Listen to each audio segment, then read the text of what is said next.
South ఇండియాలోనే అతి తక్కువ ధరలకి రత్నాలనందించే ఏకైక సంస్థ 6JVR.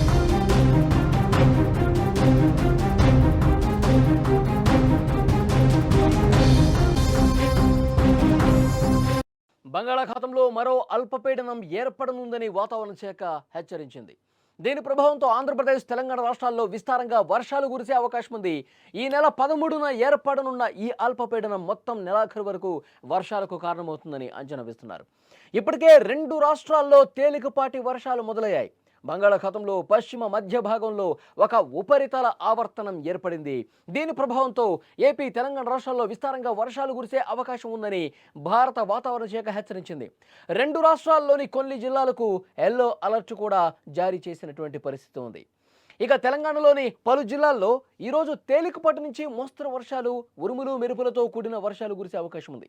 కొన్ని చోట్ల గంటకు 30 నుంచి 40 కిలోమీటర్ల వేగంతో ఈదురుగాలులు కూడా వీచే ఛాన్స్ ఉందని వాతావరణ శాఖ తెలిపింది. ముఖ్యంగా జయశంకర్, భూపాలపల్లి, కుమరభీం, ఆసిఫాబాద్, మహబూబాబాద్, మంచిర్యాల జిల్లాలకు ఎల్లో అలర్ట్ జారీ చేశారు. ఖమ్మం జిల్లాలో భారీ వర్షాలు కురుస్తాయని ఆరెంజ్ అలర్ట్ జారీ చేశారు.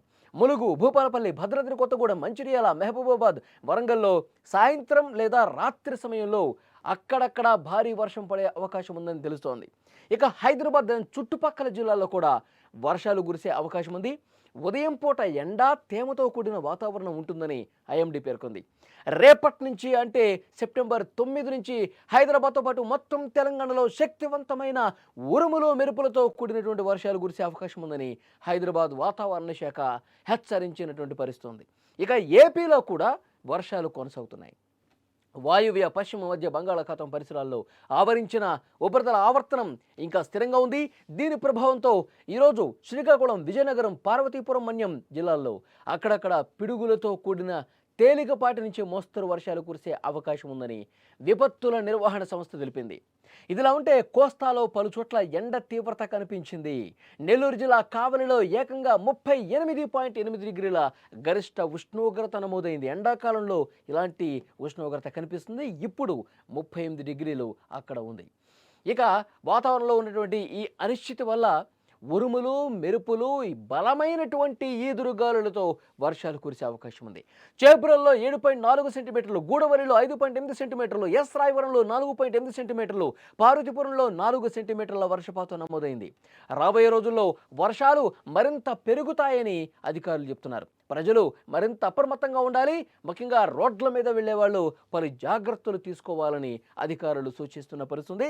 2 తెలుగు రాష్ట్రాల్లో మళ్ళీ వర్షాలు కురిసే అవకాశం కనిపిస్తుంది. భారీ వర్షాలు నమోదయ్యే అవకాశం చాలా స్పష్టంగా కనిపిస్తుంది. ఐఎండీ ఇప్పటికే హెచ్చరిక జారీ చేసిన పరిస్థితుంది. బంగాళాఖాతంలో ఏర్పడినటువంటి ఈ ఉపరితల ఆవర్తనం వల్ల ఈ అల్పపీడనం మరింతగా బలపడి వాయుగుండంగా మారే అవకాశం కూడా ఉండొచ్చు. భవిష్యత్తులో భారీ నుంచి అతి భారీ వర్షాలు 2 తెలుగు రాష్ట్రాల్లో కురిసే అవకాశం ఉన్నట్టుగా చాలా స్పష్టమైన సమాచారం వస్తుంది. ఈరోజు ఈవినింగ్ నుంచే చాలా ప్రాంతాల్లో 2 తెలుగు రాష్ట్రాల్లోని చాలా జిల్లాల్లో కూడా ఇదే విధంగా వర్షాలు స్టార్ట్ అవుతాయి. ముఖ్యంగా తెలంగాణలో హైదరాబాద్ చుట్టుపక్కల, వరంగల్, మహబూబాబాద్, తర్వాత మహబూబ్ నగర్, నాగర్ కర్నూల్, సో ఈ విధంగా వర్షాలు మోస్తరు నుంచి భారీగా కురిసే అవకాశం ఉంది. రేపు తీవ్ర రూపం దాల్చే అవకాశం ఉంది. ఈరోజు ఈవినింగ్ నుంచి ఒక మోస్తరుగా ప్రారంభమయ్యే వర్షాలు అటు 2 తెలుగు రాష్ట్రాల్లో కూడా, ఆంధ్రప్రదేశ్లో కూడా చాలా చోట్ల ఇదే పరిస్థితి ఉంటుందని చెప్పి అధికారులు చాలా స్పష్టంగా హెచ్చరిస్తున్న పరిస్థితి. ముఖ్యంగా లోతట్టు ప్రాంతాల ప్రజలు మరింత అప్రమత్తంగా ఉండాలి. మళ్ళీ భారీ వర్షాలు కురిసే అవకాశం ఉంది కాబట్టి మొన్న కురిసినటువంటి వర్షాలకే చాలా ప్రాంతాలు జలమయమైపోయిన పరిస్థితి. చాలా చోట్ల ప్రజల్ని సురక్షిత ప్రాంతాలకు తరలించిన పరిస్థితి.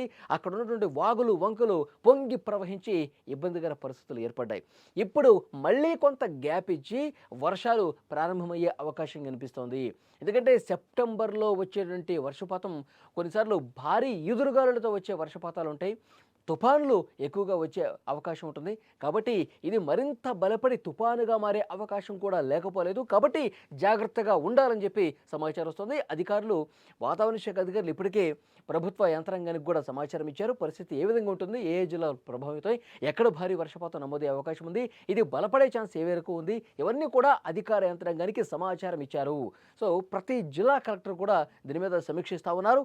ఇది ఆయా జిల్లాల్లో ఎలాంటి ప్రభావం చూపిస్తుంది, లోతట్టు ప్రాంతాల్లో ప్రాంతాల ప్రజలు ఏ విధంగా అప్రమత్తంగా ఉండాలి, ఎన్ని సెంటీమీటర్ల వర్షపాతం కురుస్తుంది, ముందస్తు జాగ్రత్తగా గత అనుభవాలను దృష్టిలో పెట్టుకుని అధికారులు అప్రమత్తమైనటువంటి పరిస్థితి ఉంది. ఇటు తెలంగాణ, ఆంధ్రప్రదేశ్లో భారీ వర్షాలు మరొక 2 రోజుల పాటు కురిసే అవకాశం ఉందని సమాచారం వస్తోంది.